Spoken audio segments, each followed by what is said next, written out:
It could be any day, anywhere. A hurricane is brewing. Like many problems, it knows no borders. But as the storm advances across the ocean, it is tracked by satellite. Ships are directed to the shelter of safe harbors. People are warned to evacuate.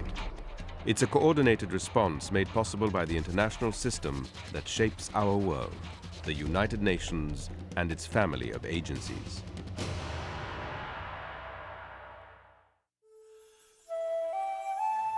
When natural disaster strikes, the United Nations is often the first on the ground, working with governments, aid groups and volunteers to bring emergency humanitarian relief.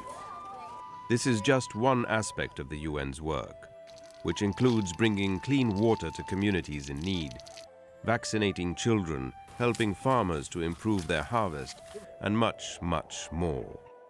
But this is not how the United Nations started.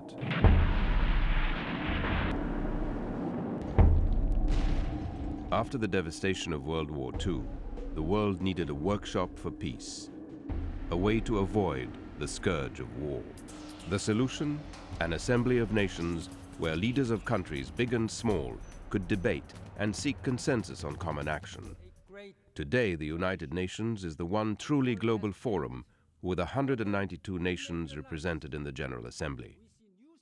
It's the 15-member Security Council that focuses on peace and security, taking action to avert war, resolve conflicts, and limit armaments. It hasn't always worked, but since 1945, the UN has brokered countless peace settlements, and it now keeps the peace in many places across the globe. From Haiti to Lebanon, from Timor-Leste to Liberia, from the Democratic Republic of Congo to Sudan, and in more than a dozen other missions around the world. Places where others cannot or will not go.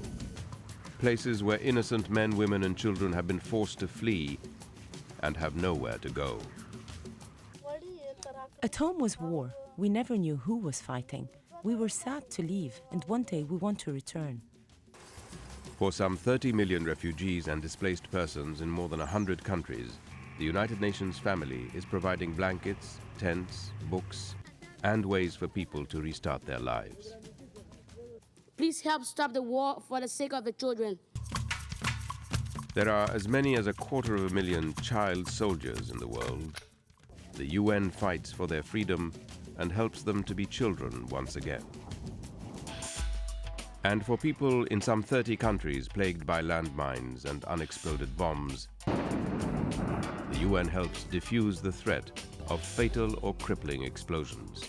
We have saved thousands of lives.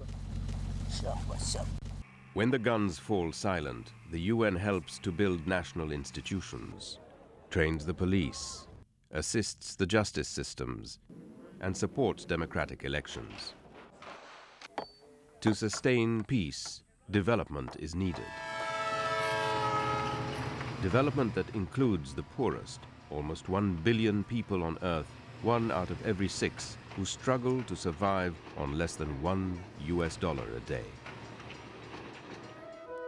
World leaders have formed a global partnership that sets 8 goals for humanity, collectively known as the Millennium Development Goals.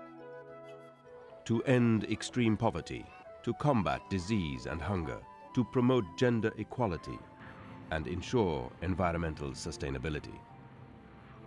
Much remains to be done by the target year 2015, but a real difference has already been made in people's lives.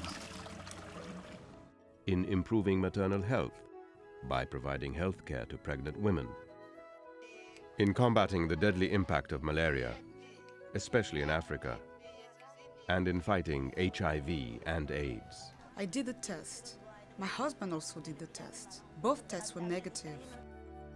The UN has seen great success in combating disease.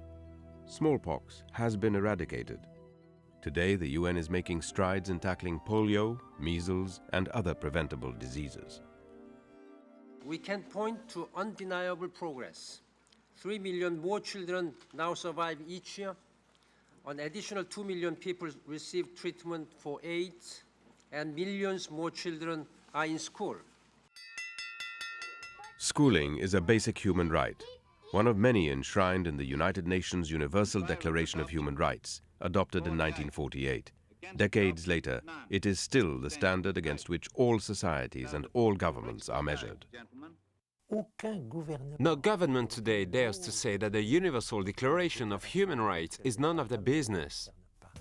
Still, for all too many, respect for the dignity and rights of human beings everywhere remains a distant vision. The United Nations dispatches independent experts to investigate complaints of human rights violations and urges governments to uphold their responsibility to protect civilians.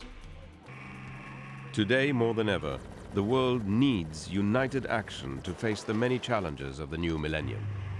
We hold the future in our hands. Together, we must ensure that our grandchildren will not have to ask why we have failed to do the right things and left to them to suffer the consequences.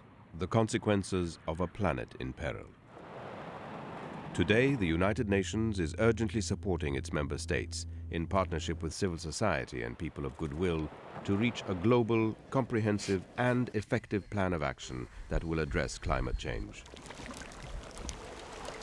Uniting in action for the common good. That's what the UN is all about, today and in the future, so that years from now, whenever and wherever the clouds gather, people in need can still find shelter from the storm.